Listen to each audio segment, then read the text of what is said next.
नमस्कार, मैं हूं विशाल यादव। कभी भारतीय जनता पार्टी को गुंडों की पार्टी कहा, कभी अनपढ़ों की पार्टी कहा और आज उसी गुंडों और अनपढ़ों की पार्टी में राघव चड्ढा शामिल हो गए। दोस्तों, इस समय सोशल मीडिया पर हाहाकार मचा है, लेकिन आज एक ऐसी खबर मैं आपको दिखाने जा रहा हूं जिसे देखकर सुनकर आप सभी लोग दंग रह जाएंगे। हम सभी लोगों को मालूम है कि इस समय लाखों लाख लोगों ने सोशल मीडिया पर अनफॉलो कर दिया है राघव चड्ढा को। लगभग 10 लाख लोगों की संख्या आंकी जा रही है। दूसरी तरफ ईडी सीबीआई के जरिए प्रधानमंत्री नरेंद्र मोदी ने बहुत बड़ा खेल खेल दिया है। हम सभी लोगों को मालूम है कि राघव चड्ढा आम आदमी पार्टी के बड़े कद्दावर नेता थे।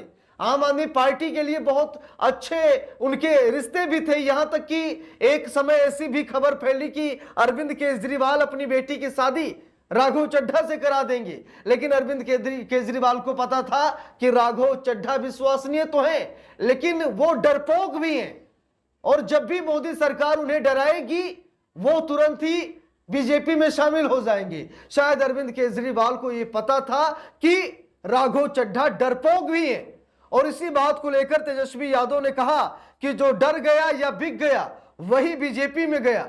राघव चड्ढा समेत 7 सांसदों की टूट पर भड़के तेजस्वी यादव तो पूरे देश में समय हाहाकार मचा है। प्रधानमंत्री नरेंद्र मोदी ने ईडी सीबीआई का ऐसा जाल बिछाया कि राघव चड्ढा उसमें फंस गए। राघव चड्ढा को ऐसा लगा कि भैया, जब अरविंद केजरीवाल जेल चले गए, जब मनीष सिसोदिया जेल चले गए, जब संजय सिंह जेल चले गए, यानी आम आदमी पार्टी के जब दिग्गज नेता जेल चले गए, साल 6 महीने जेल में काटे हैं, तो शायद राघव चड्ढा को लगा कि वो तो सुप्रीमो थे, वो तो जेल चले गए। अगर हम जेल चले जाएंगे तो हमारा क्या होगा, हमारे परिवार का क्या होगा, हमारी जो करोड़ों करोड़ की संपत्ति है उसका क्या होगा। इसीलिए राघव चड्ढा ने क्या किया, मारे डर के, ईडी सीबीआई के खौफ से राघव चड्ढा ने बीजेपी ज्वाइन कर लिया है। वो राघव चड्ढा जो उठते बैठते भाजपा को गालियां देते थे, बीजेपी को गुंडों की पार्टी कहते थे, अनपढ़ों लोगों की पार्टी कहते थे, और आज उसी पार्टी में राघव चड्ढा शामिल हो गए हैं। देखिए, लिखा भी है, तेजस्वी यादव ने बड़े मजे लिए। उन्होंने कहा कि जो डर गया या बिक गया वही बीजेपी में गया। राघव चड्ढा समेत 7 सांसदों की टूट पर भड़के तेजस्वी यादव।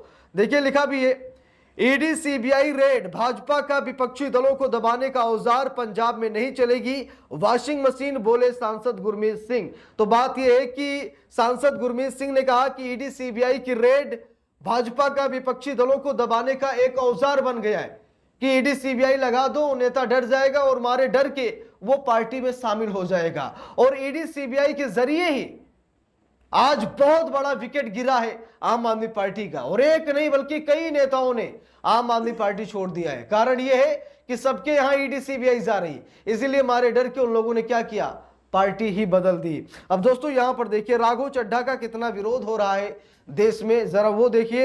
एबीपी न्यूज के हवाले से खबर आई, लिखा भी है, बीजेपी में जाते ही राघव चड्ढा को लगा झटका, महज 24 घंटों में गंवाए 10 लाख फॉलोवर्स। यहां पर देखिए, 10 लाख फॉलोवर्स एक झटके में खत्म हो गए। यानी लोगों ने अनफॉलो कर दिया कि ऐसे लोग की जरूरत नहीं है कि जो लोग थूक कर चाटने का काम करें। वो नेता कभी अच्छा नहीं हो सकता जो थूक कर चाटता हो, और राघव चड्ढा ने वही किया। बीजेपी के ऊपर थूकते थे और आज बीजेपी को चाटते नजर आ रहे हैं। देखिए, लिखा भी है, आप छोड़कर बीजेपी में शामिल होने के एक दिन बाद ही राघव चड्ढा की लोकप्रियता पर असर साफ दिखने लगा है। लिखा है कि आम आदमी पार्टी छोड़कर बीजेपी का दामन थामने वाले राघव चड्ढा की मुश्किलें बढ़ती नजर आ रही हैं। दिल्ली की राजनीति में बड़ा फेरबदल करने के बाद अब उनकी लोकप्रियता को बड़ा झटका लगा है। चड्ढा ने न केवल खुद को बीजेपी में शामिल किया, बल्कि अपने साथ आपके 6 राज्यसभा सांसदों को भी ले गए, जिससे केजरीवाल की पार्टी के लिए अपने कुनबे को संभालना मुश्किल हो गया है। लिखा भी है, बीजेपी में जाने का यह फैसला युवाओं खासकर जेनजी को रास नहीं आ रहा है। कुछ समय पहले राज्यसभा में उपनेता के पद से हटाए जाने के बाद से ही उनके पाला बदलने की चर्चा थी, लेकिन इंटरनेट की दुनिया ने इसे सकारात्मक रूप में नहीं लिया। इंस्टाग्राम पर दिखा जनता का गुस्सा। देखिए, लिखा भी है, आज के डिजिटल युग में सोशल मीडिया फॉलोअर्स को किसी नेता की लोकप्रियता का पैमाना माना जाता है।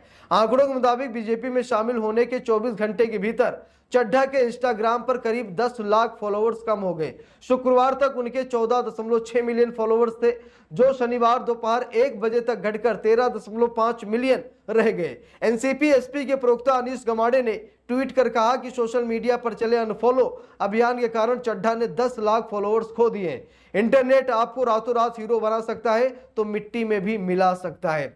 तो यहां पर आप सभी लोग देख सकते हैं, और मैं आप सभी लोगों से पूछना चाहता हूं कि राघव चड्ढा ने ईडी सीबीआई के डर से ऐसा किया, या फिर उन्हें लगा कि अब आम आदमी पार्टी में हमारी कोई इज्जत नहीं। गद्दार साबित हो गए थे राघव चड्ढा, ये भी एक सच्चाई है। वो भले ही आम आदमी पार्टी में थे लेकिन काम बीजेपी के लिए कर रहे थे। यहां तक कि लोग कह रहे हैं कि वो संसद में जमीनी मुद्दे इसीलिए उठाते थे ताकि वो सरकार पर सवाल न खड़े कर सकें। वो देश के बड़े मुद्दों पर बात ही नहीं करते थे। वो बिजली पानी पर आ गए थे, वो सड़क इंटरलॉकिंग पर आ गए थे, वो इंटरनेट पर आ गए थे। यानी कि जो आम जनमानस की समस्याएं थी उसको गिनाने लगे थे ताकि मोदी का विरोध न करना पड़े। यानी कि कहा जा रहा है कि आम आदमी पार्टी में रहते हुए भी वो आम आदमी पार्टी के नहीं थे, वो गद्दार थे, इसीलिए उनसे इतनी बड़ी जिम्मेदारी छीनी गई, जिसके बाद उन्होंने अपनी औकात भी दिखा दी, वो बीजेपी में शामिल हो गए। ठीक है, तो गद्दारों की कमी नहीं है, गद्दार हर एक पार्टी में है। ठीक है, और जितनी जल्दी आप गद्दारों को पहचान जाते हैं उतनी जल्दी ही आपकी बड़ी जीत होती है और आप जंग जीत जाते हैं। बस आप गद्दारों को पहचान जाइए, और अरविंद केजरीवाल ने वही किया है। उन्होंने जो गद्दारों की फौज थी जिन्हें अपना समझते थे, आज उन्हें मालूम हो गया कि हार का कारण कोई और नहीं बल्कि घर में बैठे विभीषण ही है। विभीषण ही बताते हैं कि पार्टी की कमी क्या है, विभीषण ही बताते हैं कि किस मामले में कौन क्या सोच रहा है, क्योंकि बैठक होती है, बैठक की बातें पीएमओ तक पहुंच रही। तो यानी कि ये दलाली कर रहे थे, ये गद्दारी कर रहे थे, और आज इन गद्दारों ने अपनी औकात भी दिखा दी। अब दोस्तों ज्यादा तो मैं कुछ नहीं कहूंगा, लेकिन ये कहीं ना कहीं अरविंद केजरीवाल के लिए बहुत ही अच्छा है। मैं यही कहूंगा कि अरविंद केजरीवाल के लिए बहुत अच्छा है। राघव चड्ढा कहीं ना कहीं, जैसा कि आम आदमी पार्टी ने भी कहा कि वो बीजेपी नेताओं के संपर्क में थे, वो बीजेपी नेताओं से बातचीत कर रहे थे, शीर्ष नेताओं से वो टच में थे, पार्टी की बात लीक कर रहे थे। तो ऐसे लोगों को पार्टी में नहीं रखना चाहिए, चाहे कितने भी खास हो, कितने भी इंपॉर्टेंट हो, ऐसे लोगों को तुरंत हटा देना चाहिए। तो यहां पर ईडी सीबीआई का खौफ दिखा, प्रधानमंत्री नरेंद्र मोदी की चाल कामयाब रही। राघव चड्ढा डर गए, क्योंकि कहते हैं कि डर सबको लगता है, गला सबका सूखता है, और वही हुआ है। राघव चड्ढा के साथ डर गए हैं, गला सूख गया है, और मारे डर के वो ईडी सीबीआई के धौंस से वो कहां बीजेपी में शामिल हो गए। और दूसरा, उनका मन भी था बीजेपी में जाने का, इसीलिए पार्टी की सूचनाएं लीक कर रहे थे, पार्टी के साथ गद्दारी कर रहे थे। इस पूरे मामले पर आप लोगों की क्या राय है, कमेंट करके जरूर बताइएगा। वीडियो को लाइक शेयर, अगर चैनल पर नए हैं सब्सक्राइब करके सपोर्ट कीजिएगा। मिलते हैं दूसरी वीडियो में, तब तक के लिए बहुत बहुत धन्यवाद।